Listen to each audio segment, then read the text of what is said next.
He's chairman of the Senate Republican Policy Committee. Good to have you here, Senator. Thanks for having me, Welcome Martha. to New York, Great as to be always.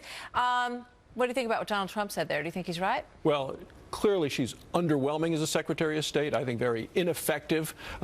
After all, you take a look at our friends around the world. Do they trust us more? No. Do our enemies fear us more? No. Even Jimmy Carter, former president of the United States, and I don't like to quote him, but he has said that he can't think of many places around the world where the United States has a better relationship with those countries now than they did when President Obama and Hillary Clinton came in to office. I mean, she is the one that pressed the reset button with Russia, and let's take a look at how that worked out. Russia has subsequently taken over into the Ukraine. They've taken over Crimea.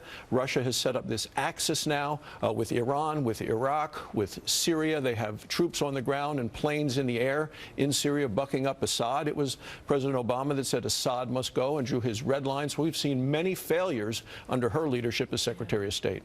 You know, so we think about this Benghazi hearing that's going to take place on Thursday, where she will testify. It's been long anticipated, this moment coming up. And there are a couple of fronts here. There's what happened in Benghazi. Then there's also how was it documented in emails that might have been on her server. But now we're learning that there's been a sort of lack of attention to cybersecurity and locking down the information at the State Department under Hillary Clinton, which is potentially, you know, a huge issue as well. We know the Inspector General from 2011 to 2014 said there were significant deficiencies in the State Department system. And let's just pull up this this full-screen quote that we have here that came from a top Clinton aide, Anne Marie Slaughter. She said, "State's technology is so antiquated that no one, in large letters, uses a state-issued laptop, or even high officials routinely end up using their home email accounts to be able to get their work done quickly and effectively." Because she said the State Department system was so bad, they had no choice but to use their own equipment.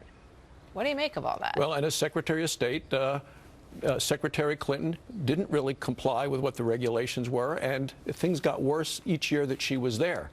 So what we have is a State Department which was, to me, a target for cyber attacks, whether from Russia, whether from China, you name it. I mean, they got scored 42 out of 100. The only part of government that was worse than them was the Department of Health and Human Services, which was in charge of the healthcare website, which obviously melted down. So we look at the way that China is attacking us. They attack us broadly. You look at the way that Russia is doing it. They're much more sophisticated and targeted. And we had an open invitation to attack us. You just ask yourself, you know, where does this come from? Because you just referenced it. They found malware from China and from Russia that was attached to some of her State Department information as they go through and try to. So is it that they don't get it, that they don't understand that our enemies around the world are going to try to tap into every system and find any vulnerability that they can? Are they not up to speed on cybersecurity? They're not worried about this, or something else? I think that Secretary of State Clinton was clearly not up to speed, whether it's in competence or whether it's negligence. I don't know how you want to label it, but she was not up to speed, wasn't focused on it, wasn't looking at it.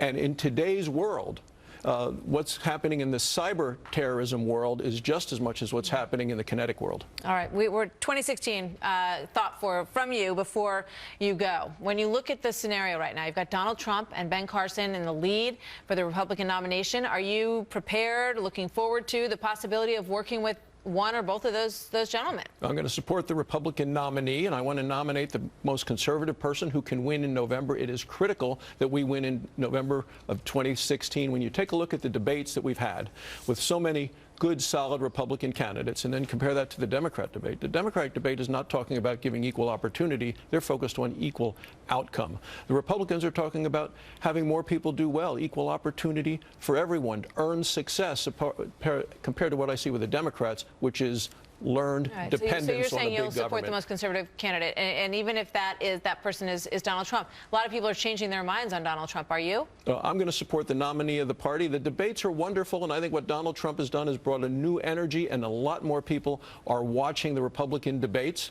And what we're seeing is a lot of good Republican ideas and excellent candidates. I want the most conservative one to get nominated who can win in November. Diplomatic answer, Senator. Thank you very much. Thanks for having me. Good to have you here.